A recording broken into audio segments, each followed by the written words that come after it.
ज्वालामुखी में सोमवार को एक निजी स्कूल प्रबंधन व अभिभावकों के बीच खासा हंगामा हुआ। स्कूल प्रबंधन पर अभिभावकों ने कई आरोप जड़े हैं और उन्हें गुमराह करने का भी आरोप जड़ा है। निजी स्कूल प्रबंधन ने कई तर्क अभिभावकों को दिए पर अभिभावकों में स्कूल की कार्यप्रणाली को लेकर खासा रोष उत्पन्न हो गया है। अभिभावकों ने कई सवाल स्कूल प्रबंधन से किए पर कोई सटीक जानकारी अभिभावकों को नहीं मिल पाई। पहले तो स्कूल प्रबंधक ने अभिभावकों से बात करने से ही मना कर दिया, पर मामला बिगड़ता देख प्रबंधक को प्रांगण में आकर सवालों के जवाब देने पड़े। प्रबंधक ने अभिभावकों से बातचीत कर उन्हें शांत करने की कोशिश की। ज्वालामुखी के खोला भाटी में स्थित निजी स्कूल प्रबंधन पर अभिभावकों पर फीस जमा करवाने का दबाव बनाया जा रहा है, अन्यथा उनके बच्चों को ऑनलाइन पढ़ाई के व्हाट्सएप ग्रुप से बाहर निकाल दिया जा रहा है। इसके अलावा जो फीस स्कूल प्रबंधन ले रहा है उसमें कहीं नहीं बताया जा रहा कि ट्यूशन फीस ली जा रही है। अभिभावकों ने बताया कि उनसे पूरी फीस ली जा रही है और सूचना बोर्ड पर फीस लेने का पत्र दर्शाया गया है, उसमें सब कुछ छुपाकर मोटी फीस ऐंठी जा रही है और सही स्लिप भी नहीं दी जा रही। यहाँ तक कि किताबें भी स्कूल में ही दी जा रही हैं। सर स्कूल से प्रोवाइड होती है। आपको स्कूल प्रोवाइड करता है बुक्स वगैरह? हाँ। और यूनिफॉर्म तो अपनी मतलब मर्जी होती है, जहाँ अपने देनी हो बाहर भी मिल जाती है, अंदर भी मिल जाती है, पर अपने अकॉर्डिंग चलते हैं। सर वो मोस्टली देखिए आप वहाँ पे बोर्ड पे इन्होंने हर आइटम का रेट लिस्ट लगा रखी है। Sir this is not a education institute, this is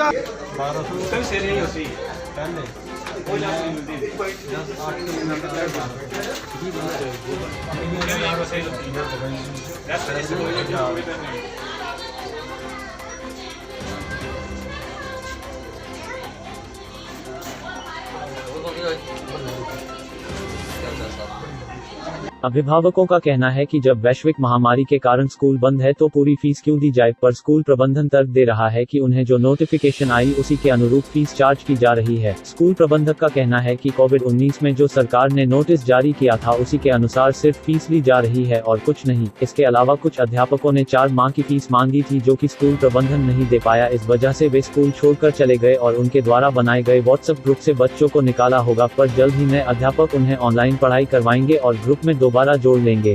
प्रधानाचार्य व स्कूल प्रबंधन द्वारा अभिभावकों में इस विषय पर बातचीत हुई और संतोषजनक जवाब नहीं मिलने पर गहमागहमी हो गई। नर्सरी क्लास में हम सभी पेरेंट्स म्यूचुअली इकट्ठे हुए हैं यहाँ पे बात करके। हमारा मेन मुद्दा ये था सर कि जैसे आप सभी को पता है कि कोविड-19 के दौरान सभी लोग सफ़र कर रहे हैं। मोर देन 50% और 60% parents have lost their jobs. हम सभी इकट्ठे इसलिए हुए थे कि स्कूल जो हमसे फीस चार्ज कर रहा है, स्कूल को इंस्ट्रक्शन हुई है पीछे से गवर्नमेंट की कि आप सिर्फ ट्यूशन फीस ही चार्ज कर सकते हैं, जबकि स्कूल जो है पूरी की पूरी फीस चार्ज कर रहा है। इनका जो फॉर्मेट है वो फॉर्मेट ही सही नहीं है। जब बच्चा स्कूल जाता था रेगुलर नर्सरी क्लास वाला तो भी 1000 रुपये फीस लेते थे। अब बच्चा नर्सरी का स्कूल नहीं जा रहा है तो भी ये 1000 रुपये फीस ले रहे हैं और इस स्लिप पे ये मेंशन कर रहे हैं कि ये सारी की सारी ट्यूशन फीस है। तो ये कैसे पॉसिबल हो सकता है? जब बच्चा रेगुलर स्कूल जा रहा है तो भी उसकी 1000 रुपये फीस है, जब बच्चा स्कूल नहीं जाता था तो भी उसकी 1000 रुपये फीस है, और ऊपर से ये बोल रहे हैं कि हमें इंस्ट्रक्शन हुई है कि हम ट्यूशन फीस ही ले सकते हैं। तो उसको बाइफरकेट करिए, उसमें बताओ ना ट्यूशन फीस कितनी है, तो एडमिशन फीस कितनी है, अदर चार्जेस उसमें कितने हैं। इसमें कुछ भी नहीं है। इन्होंने सिर्फ एक हेड बना दिया है ट्यूशन फीस का और उसके नाम पे ये गुमराह कर रहे हैं। ये बच्चों को ये बोल रहे हैं कि हम सिर्फ ट्यूशन फीस चार्ज कर रहे हैं, जबकि ये ट्यूशन फीस चार्ज नहीं कर रहे हैं। हम एमडी साहब के अंदर ऑफिस में गए थे तो एमडी साहब ने बोला मैं आपसे बात करने को तैयार नहीं हूँ, मैं किसी से बात नहीं करता हूँ, एक एक करके आओ। अब 50 पेरेंट्स हमने बोला आप अंदर नहीं आ सकते हैं तो आप बाहर करके अटेंड कर लो। बोले मैं किसी को अटेंड नहीं करूँगा। इन्होंने अपनी चेयर छोड़ी और ये ऑफिस से चले गए।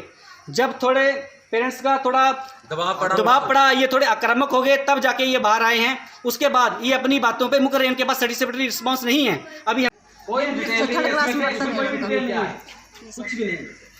सर पूरी ले रहे हैं, फीस तो मिशन वगैरह इसमें सारा ये है, फीस में मेरा लड़का 2nd क्लास में पढ़ता है। कुछ पहले स्कूल की गवर्नमेंट कॉल आई हुई थी कि अगर आप फीस नहीं जमा करवाओगे तो आपके बच्चे का या रिजल्ट और एग्ज़ाम नहीं होगा। वो बच्चे यहाँ पे पढ़ते हैं। जितनी फीस रेगुलर थी कोविड से पहले, जब बच्चे रेगुलर फिजिकली क्लासेज अटेंड करते थे उस टाइम जितनी फीस थी, लॉकडाउन के बाद भी कोविड के बाद भी उतनी ही फीस चार्ज कर रहा है स्कूल। मैं इसका आपको जो मेरे को एक फॉर्मेट भेजा गया है ना कि स्कूल इस क्लास के बच्चे की इतनी फीस, इस क्लास के बच्चे की इतनी फीस, वो भी आपको दिखा सकता हूँ।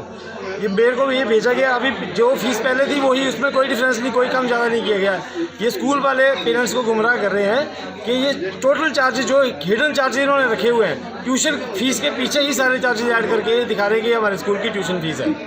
मैं वो न्याय संगत हो, पेरेंट्स के साथ न्याय हो। इस टाइम पूरा विश्व, हिंदुस्तान की बात नहीं कर रहा, पूरा विश्व कोविड की मार सहन कर रहा है। और मेरे 2 बच्चे पढ़ते हैं, एक 5th में, एक गुड़िया और 10th में मेरा बेटा है। और ये इनके जो ट्यूशन फीस का इशू चल रहा है, इसमें ये भी है कि जैसे एडमिशन ले रहे हैं उसमें इन्होंने एक्सप्लेन करके कोई चार्जेस नहीं बताए, जैसे स्पोर्ट्स के होते हैं या और भी जो चार्जेस ये लेते हैं, कोई एक्सप्लेन नहीं। इन्होंने एक फ़िक्स एडमिशन फ़ीस इन्होंने रख दी है। और यहाँ तक कि बुक्स भी हम इनसे इशू करते हैं, कोई बाहर से नहीं है इनका भी कि आप बाहर से ले लो या कुछ है, जबकि 10th की बोर्ड क्लासेस की बुक्स जो है वो बाहर से भी इशू हो जाती है। बाकी तो चलो सिलेबस मानते हैं कि बाकी क्लासेस की इनके, लेकिन सारी बुक्स जिनमें से आधी पढ़ी जाती है और आधी पढ़ाई भी नहीं जाती, वो ऐसे के ऐसे ही रह जाते हैं। ऐसा भी नहीं, जैसे गवर्नमेंट की इंस्ट्रक्शन थी कि आपने जितनी फ़ीस पहले थी उतनी ही चार्ज करनी है, हम भी उतनी ही फ़ीस चार्ज कर रहे हैं जितनी पहले थी।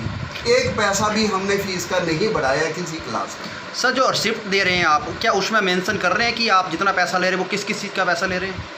उसमें कई बार ऐसा होता है, रिसीट कोई इशू होती है तो रिसीट में मान लो कि किसी पेरेंट्स का पैसा जेकर हमने बस चार्ज पहले ले रखा है परंतु उनको रिफ़ंड नहीं किया है, क्योंकि कोविड-19 के कारण हमें मार्च की फीस बस चार्जेस वापस करने हैं पेरेंट्स को। अप्रैल के हमने चार्ज किए हुए हैं कई पेरेंट्स के, हमने वो भी वापस करने हैं। और कई पेरेंट्स हमारे पास आ रहे हैं कि हमें वापस करो, और हम उनको उसी जो रिसीट हम फीस की दे रहे हैं उसी में हम मेंशन कर रहे हैं कि आपके ट्रांसपोर्टिंग चार्जेस इतने आए हुए हैं हमारे पास, वो हम लेस कर रहे हैं। ये बच्चों को ये बात बिल्कुल आप जो क्वेश्चन कर रहे हैं, मैंने टीचर्स भी बुलाए हुए हैं आज। हमने स्पेशल टीचर्स को कहा हुआ है कि आपने किसी को भी डिस्कनेक्ट नहीं करना है, परंतु हाँ 1-2 टीचर मेरे पास आए थे और वो कह रहे थे कि हमें सैलरी चाहिए 3-4 महीनों की इकट्ठी। मैंने कहा आई कैन नॉट पे यू इकट्ठी सैलरी, क्योंकि मेरे पास फीस नहीं आई है और आप पेरेंट्स सामने बैठे हैं कि आपने भी नहीं दी हुई है मुझे फ़ीस, इसलिए मैं कहाँ से दे देता हूँ उनको। तो मैंने मुझे फ़ीस नहीं मिली, मैंने उनको सैलरी नहीं दी, और सैलरी नहीं देने के कारण मैंने कहा जैसे फ़ीस आएगी हम सैलरी भी दे देंगे। और सैलरी नहीं देने के कारण वो रिजाइन यहाँ रख के चले गए हैं, और उन्होंने जेकर किसी बच्चे को डिस्कनेक्ट कर दिया होगा तो दैट मैं उसकी जगह कोई नया टीचर अपॉइंट करूँगा। तो नहीं, एक टीचर को हमने नहीं सैलरी दी और टीचर ने सैलरी अपना रिजाइन दे दिया और छोड़ के चला गया। 2 टीचर ऐसे होते हैं पीरियड नहीं, बिल्कुल नहीं। आपका स्कूल बच्चों को बुक्स प्रोवाइड नहीं करता सर?